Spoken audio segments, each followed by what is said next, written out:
Padahal Al-Quran itu tidak lain adalah peringatan bagi seluruh alam. Indah Siar, Idaatul Islamiyah Ahlus Sunnati wal Jamaah.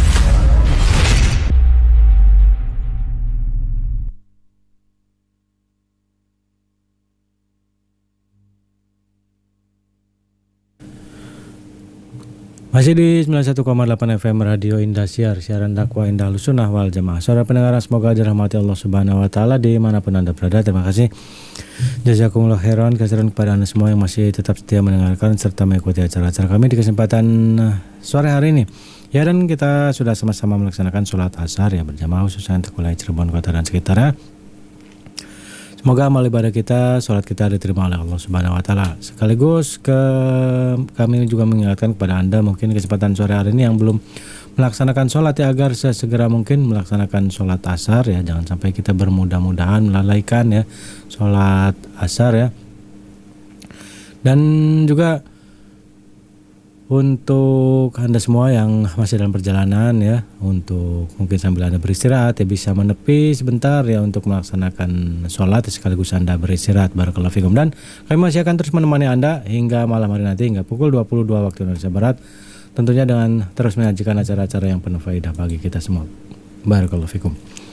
Dan rangkaian acara kita selanjutnya yang akan menemani Anda di kesempatan sore hari ini, insya Allah sesaat lagi kita akan sama-sama mengikuti sebuah rekaman dari Untaian Mutiara Indah Imam An-Nawawi rahimahullah bersama Ustaz Muhammad bin Umar As-Sawed hafizallahu taala. Itu pertemuan yang ke-94, dalil Al-Quran dan hadis yang ke-69.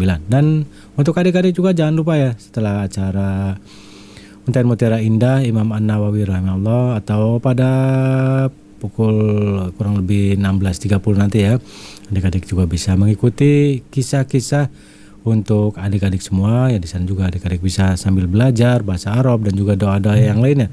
Semoga bisa membuat semangat adik-adik semua. Jadi bagi adik-adik yang mungkin di kesempatan sore hari ini belum mandi atau baru saja bangun ya, segera untuk sholat asar dulu dan kemudian mandi.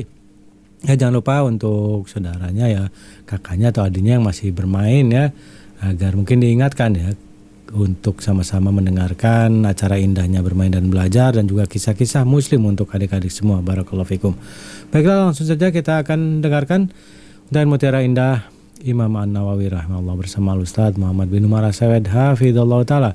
Ya, dari studio kami yang bertugas mengucapkan selamat mendengarkan. Barakallahu fikum. Bismillah. Assalamualaikum warahmatullahi wabarakatuh. إن الحمد لله نحمده ونستعينه ونستغفره ونعوذ بالله من شرور أنفسنا ومن سيئات أعمالنا من يهده الله فلا مضل له ومن يضلل فلا هادي له وأشهد أن لا إله إلا الله وحده لا شريك له وأشهد أن محمدا عبده ورسوله صلى الله عليه وعلى آله وأصحابه والتابعين وتابع التابعين ومن تبعهم بإحسان إلى يوم الدين أما بعد. Ikhwani fi din, a'azzakumullah, kaum muslimin pendengar radio Indah Siar yang kami hormati. Kita masih membahas bab yang baru, yaitu bab at-taqwa, bab ketakwaan dari kitab Riyadhus Shalihin yang berisi mutiara-mutiara yang indah dari kitab was sunnah. Dibawakan biasanya oleh beliau rahimahullah, oleh Imam An-Nawawi, di awal babnya atau di awal masing-masing bab dibawakan ayat-ayat Allah Subhanahu wa taala. Dan sudah kita baca beberapa ayat tentang ketakwaan. Dan yang terakhir kita bahas adalah ayat Allah Subhanahu wa taala dalam surat Al-Anfal ayat 29. In tattaqullaha yaj'al lakum furqana wa yukaffir 'ankum sayyi'atikum wa yaghfir lakum wallahu dzul fadlil 'adzim. Jika kalian bertakwa kepada Allah, Allah akan menjadikan untuk kalian furqan, dan Allah akan mengampuni atau menghapuskan dosa-dosa kalian dan mengampuni kalian. Wallahu dzul fadlil 'adzim, dan Allah Subhanahu wa taala Maha memiliki fadilah yang sangat besar. Kaum muslimin rahimani wa rahimakumullah, ayat ini tentunya memotivasi, mendorong kita semuanya untuk terus bertakwa pada Allah Subhanahu wa taala dan menyempurnakan ketakwaan dan meningkatkan ketakwaan. Karena Allah Subhanahu wa taala memberikan janji. Kemarin sudah dibahas janji Allah Subhanahu wa taala akan memberikan jalan keluar. Wa may yattaqillaha yaj'al lahu makhraja. Siapa yang bertakwa kepada Allah, Allah akan berikan jalan keluar dari kesusahan-kesusahannya, dari kesulitan-kesulitannya. Wa yarzuqhu min haitsu la yahtasib, dan akan diberi rezeki dari jalan yang tidak disangka-sangka. Maka walaupun bagaimanapun kalian kita hadapi problem yang berat, jangan keluar dari ketakwaan. Jangan bergeser dari ketakwaan. Allah akan berikan jalan keluar. Maka kali ini dibawakan pula ayat dari Allah Subhanahu wa taala yang menjanjikan furqana. In tattaqullaha yaj'al lakum furqana. Jika kalian bertakwa kepada Allah, maka niscaya Allah akan jadikan untuk kalian furqan. Kata Syekh Ibnu Utsaimin rahimahullah, makna furqan ay yaj'al lakum ma tufarriquna bihi bainal haqqi wal batil. Yani Allah akan menjadikan untuk kalian sesuatu yang kalian dengannya bisa membedakan mana hak mana batil. Bainad dar wan nafi'. Kalian bisa membedakan mana yang bermadarat, mana yang memberikan manfaat. Akan diberikan sesuatu yang dengan sesuatu itu engkau bisa membedakan antara hak dengan batil. Engkau bisa membedakan antara dar wan nafi', yang bermadarat dan yang bermanfaat. Maka tentunya yadkhul fi hadza al-ilm. Kata Syekh Ibnu Utsaimin selanjutnya rahimahullah, maka termasuk di dalam Al-Furqan adalah ilmu. Karena ilmulah yang akan bisa seseorang membedakan mana hak mana batil, mana yang bermanfaat, mana yang bermadarat. Dengan ilmu mereka tahu mana halal mana haram, mana yang baik mana yang jelek, mana yang hak mana yang batil. Maka makna furqana di dalamnya ada ilmu. Yaj'al lakum furqana. Allah akan jadikan untuk kalian sesuatu yang engkau bisa dengan sesuatu itu membedakan antara hak dengan batil. Di antaranya ilmu. Tentunya ada sesuatu yang lain yang Allah berikan pada seorang hamba sehingga dia bisa membedakan hak dengan batil. Tetapi itu adalah sesuatu yang sifatnya pemberian. Tidak setiap orang bisa memiliki hal tersebut. Barakallahu fikum.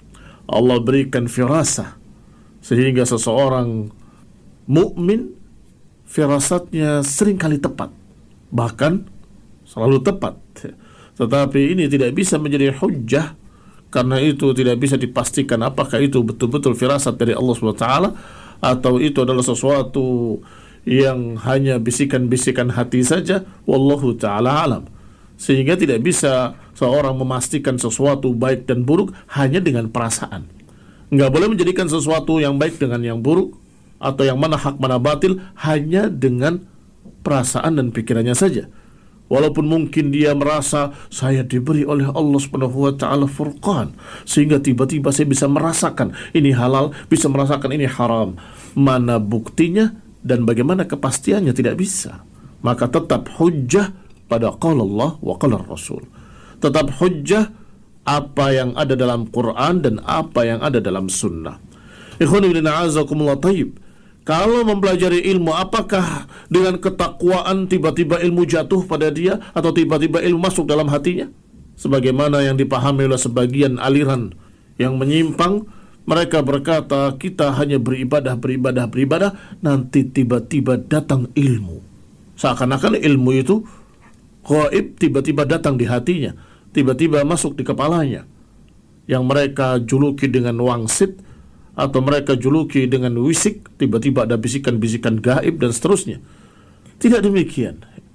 Yang namanya ilmu bitta'allum, yang namanya ilmu adalah dengan belajar.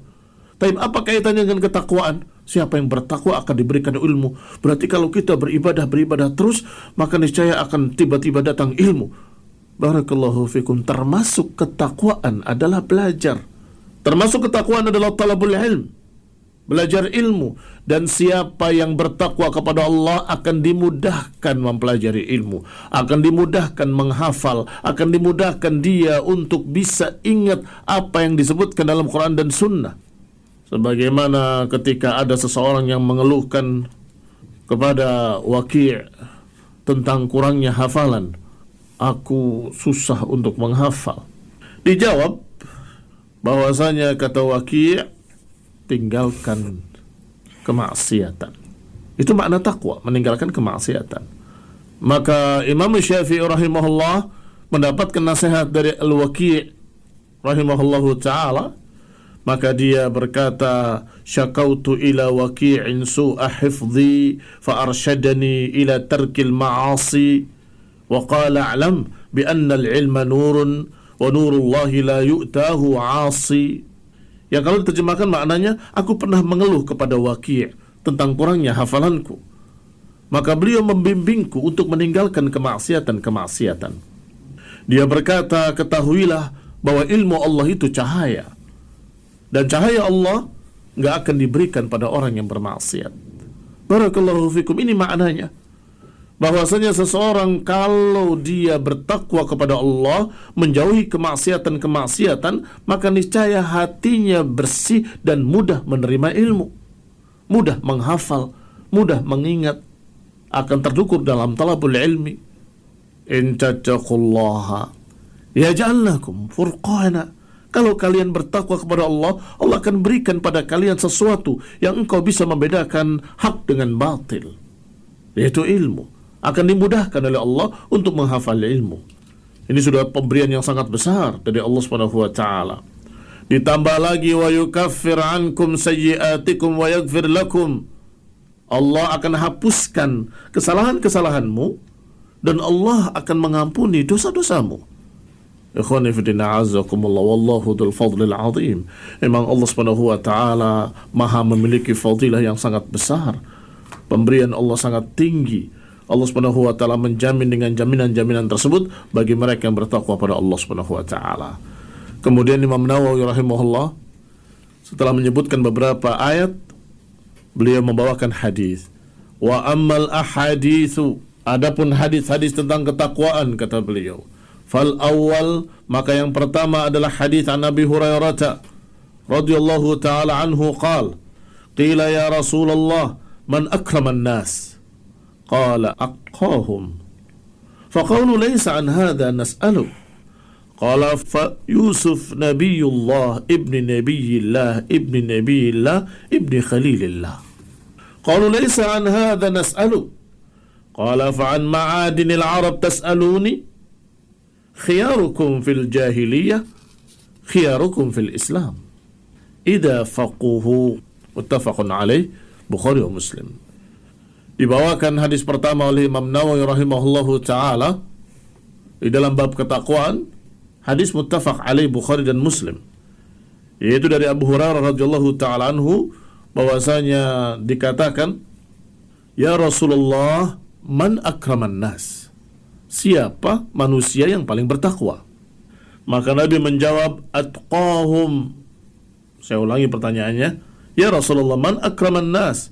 Siapa orang yang paling mulia? Siapa orang yang paling mulia? Qala atqahum. Yang paling mulia adalah yang paling bertakwa.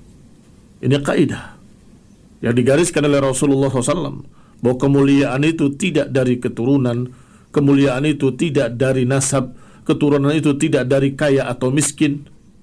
Kemuliaan bukan dari nasab keturunan, kemuliaan bukan dari miskin atau kaya, kemuliaan bukan dari kedudukan, tetapi kemuliaan diukur dengan ketakwaan. Ikhwani fillah, a'azzakumullah, kaum muslimin rahimani wa rahimakumullah. Tetapi barakallahu fikum, ada perbedaan antara keturunan yang ini, keturunan yang itu. Kadang-kadang ada perbedaan, tetapi tanpa ketakwaan la syai'. Tanpa ketakwaan gak ada nilainya. Oh, ini dari kalangan Arab. Rasulullah SAW menyebutkan tentang keutamaan Arab. Oh, ini Arabnya Quraisy lebih tinggi. Oh, Quraisynya masih lebih tinggi lagi karena dia adalah Ahlul Bait. Itu semua akan ada kalau ada ketakwaan. Tanpa ketakwaan, Abu Jahal dilaknat oleh Allah Subhanahu wa taala dalam Quran, padahal dia Arab, Quraisy, Ahlul Bait. Di antara paman-paman Rasulullah SAW, Abu Jahal, Abu Lahab. Apa kata Allah? Tabbat yada Abu Lahabin wa tab. Ma aghna anhu maluhu wa ma kasab. Artinya barakallahu fikum, semua nasabnya dia yang berkait, apakah urubahnya atau Quraisyiyahnya atau bahkan termasuk famili keluarga Rasulullah SAW, tetap nggak ada manfaatnya kalau tidak ada ketakwaan. Barakallahu fikum. Maka dikatakan inna akramakum indallahi atqakum. Disebut juga dalam Al-Quran dalam surat Al-Hujurat, inna akramakum indallahi atqakum.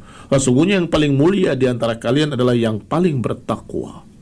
Bilal bin Abi Rabah radhiyallahu ta'ala anhu, seorang turunan budak yang hitam, dalam keadaan beliau diperjualbelikan asalnya, dianggap oleh manusia turunan budak adalah turunan yang rendah, tetapi karena dia seorang yang bertakwa, dimuliakan, ditinggikan oleh Allah Subhanahu wa taala, dan terus disebut dan dikenang oleh kaum muslimin. Bilal bin Abi Rabah radhiyallahu ta'ala anhu didoakan dengan keridhaan, sahabat yang mulia. Ikhwani fillah azakumullah, kaum muslimin rahimani wa rahimakumullah. Allah angkat seseorang dari turunan yang rendah dengan ketakwaan menjadi mulia. Tetapi Allah jatuhkan orang yang katanya turunan mulia, tetapi dengan tidak adanya ketakwaan, bahkan sebaliknya memiliki kekafiran dan penentangan terhadap Allah dan Rasulnya, Allah hinakan, Allah jatuhkan, Allah rendahkan. Maka inna akramakum indallahi atqakum. Sesungguhnya yang paling mulia di antara kalian adalah yang paling bertakwa pada Allah Subhanahu wa taala. Demikian Rasulullah SAW menjawab ketika ditanya, "Man akraman nas?" Siapa yang paling mulia di antara manusia? Nabi menjawab, atqahum, yang paling bertakwa. Nanti ada kelanjutannya pembahasan dari para sahabat. Kata mereka, maksudnya bukan itu yang kami maksud, artinya bukan sisi itunya, tapi sisi keturunan. Maka yang paling mulia adalah Nabi Yusuf. Mengapa? Nabiyun, ibnu Nabiyyin, ibnu Nabiyyin, ibnu Khalilillah. Yusuf alaihissalam anaknya Nabi, nabinya anaknya Nabi, nabinya anaknya Khalilullah Ibrahim alaihissalam. Nabi anaknya Nabi, anaknya Nabi. Itu pun kata para sahabat, bukan itu yang saya maksud ya Rasulullah. Maksudnya di kalangan Arab. Di kalangan Arab, kalau begitu engkau bertanya tentang ma'adinul Arab. Ma'adin adalah perbendaharaan. Fa'an ma'adinil Arab tas'aluni. Apakah kalian bertanya kepadaku tentang perbendaharaan Arab? Maka aku jawab, khiyarukum fil jahiliyah, khiyarukum fil Islam. Khiyaruhum fil jahiliyah, khiyaruhum fil Islam idza faquhu. Dijawab dengan kaidah lagi, bahwa orang-orang hebat, orang-orang pilihan di zaman jahiliyah, bangsa-bangsa hebat, bangsa-bangsa yang pilihan di masa jahiliyah, di masa Islam pun tidak hilang keistimewaannya. Turunan pemberani setelah masuk Islam tetap pemberani di dalam Islam. Orang-orang cendekiawan, cerdas di dalam Islam, tetap mereka adalah orang-orang cerdas. Maka khiyaruhum fil jahiliyah, khiyaruhum fil Islam. Khalid bin Walid radhiyallahu ta'ala anhu, dia memimpin perang, memimpin pasukan berkuda, begitu hebatnya dalam berperang.